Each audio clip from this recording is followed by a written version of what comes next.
मित्रों नमस्कार। आज मैं आपको एक बहुत ही स्पेशल सब्जी के बारे में कुछ क्लियर करने के लिए बैठा हूं। ये सब्जी जो मुझे लगता है पूरे भारत देश में हर परिवार में बनाई जाती है और बड़े ही स्वाद के साथ खाई जाती है। जी हाँ, मैं बात कर रहा हूं पेठे या कद्दू की, जिसको हमारे बंगला भाई कुमड़ा के नाम से जानते हैं। गुजरात में इसी को भरू कहा जाता है।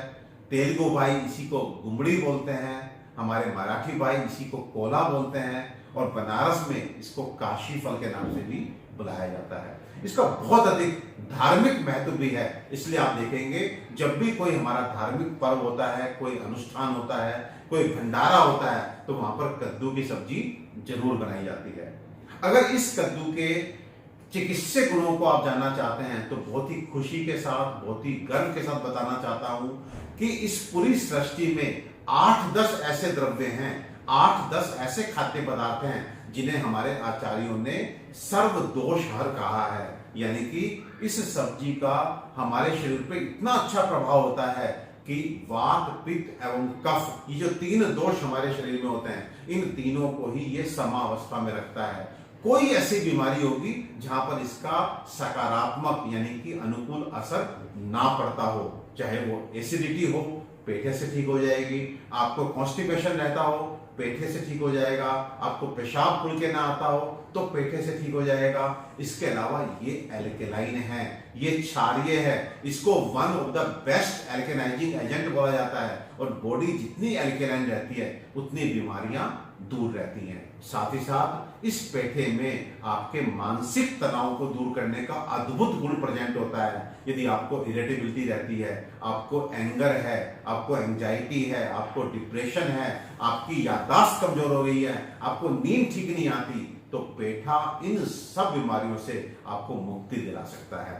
लेकिन इन सब अच्छी अच्छी बातों के साथ एक जो बड़ी अजीब सी बात है वो ये है कि हम वास्तव में ये नहीं जानते कि असली पेठा कौन सा है। क्योंकि जब हम सब्जी मंडी में सब्जी खरीदने जाते हैं तो हमें ये भी दिखता है, ये भी दिखता है, ये भी दिखता है और ये वेरिएंट भी दिखता है, और सभी को लोग कद्दू बोल देते हैं, पेठा बोल देते हैं। और हमारे घरों में जो पेठा आता है, कद्दू के नाम पे जो सब्जी आती है, अक्सर हम इस पीले रंग के बड़े सी सब्जी जो है उसके हिस्से को काट करके अपने अपने आवश्यकता के अनुसार घर पर ले आते हैं।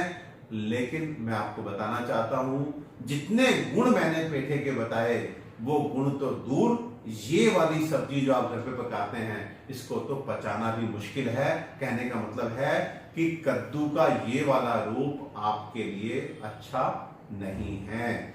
ये जब आप काटते हैं तो इस तरह से अंदर से पीला दिखता है, टच करने पे बहुत ही सख्त होता है। ये एक तरह से काशी फल या कद्दू का पक्व रूप है, पका हुआ कद्दू है जो कि अच्छा नहीं है, जिसको पचाना भी मुश्किल है।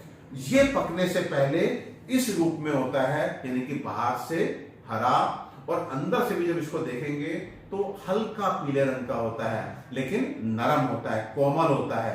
तो कंपैरेटिवली अगर हम इससे कंपेयर करें तो ये आराम से पच सकता है, शरीर को नुकसान कम करेगा या नहीं करेगा। तो इन दोनों में से आपको अगर काशी फल कद्दू खाना है तो आप इसको लाएं। लेकिन अभी भी असली पेठे, जिसके गुणों के बारे में मैंने कहा कि पूरे शरीर को ठीक करने की क्षमता रखता है, वो ये वाला पेठा, वो ये वाला कद्दू नहीं है। बाजार में एक इस तरह का भी आपको ओवल शेप कद्दू मिलेगा जो अंदर से आपको पीला दिखेगा, सख्त होगा, ये भी अच्छा नहीं है। चिकित्सीय गुणों तो छोड़िए, ये पचना भी मुश्किल है। अब आप जानना चाहेंगे आखिर कौन सा पेठा असली है, कौन सा पेठा वो पेठा है जो हमारे दिमाग को शांत रखे, नींद अच्छी लाए, हमें एक तरह से एसिडिटी ना होने दे, हमारे कॉन्स्टिपेशन को दूर कर दे। तो दोस्तों वो पेठा है ये पेठा। देखिए, बाहर से हरा और ऊपर से सफेद डस्ट जैसी लगा हुआ जो आपको पेठा मिले, इसी को असली कुष्मांड आपको समझना है। यही है वो पेठा जो आपके शरीर के लिए बहुत अच्छा होता है। इसको अगर काटेंगे तो ये देखिए अंदर से सफेद है, कोमल है, और जान लीजिए एक बहुत बेसिक डिफरेंस। ये जो पेठा है ये पका अच्छा होता है, लेकिन जब हम कद्दू की बात करें तो इसमें ये पका हुआ रूप अच्छा नहीं होता।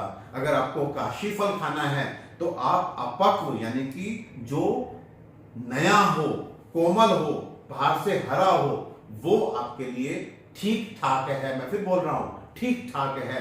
लेकिन यदि आपको पेठे से अपने शरीर को तंदुरुस्त रखना है, अपने हार्ट को मजबूत रखना है, अपने लंग्स को मजबूत रखना है, अपने रिप्रोडक्टिव पावर को अच्छा रखना है, अपने डाइजेस्टिव सिस्टम को अच्छा रखना है, तो आपने ये वाला पेठा खाना है। अब इसका प्रयोग आप सब्जी के रूप में कीजिए, इसका प्रयोग आप जो है रस निकाल करके सुबह कीजिए। इसके बीजों को बहुत जो मगज कहलाते हैं पेठे या कद्दू के मगज, वो बेसिकली इस वाले पेठे के मगज होते हैं।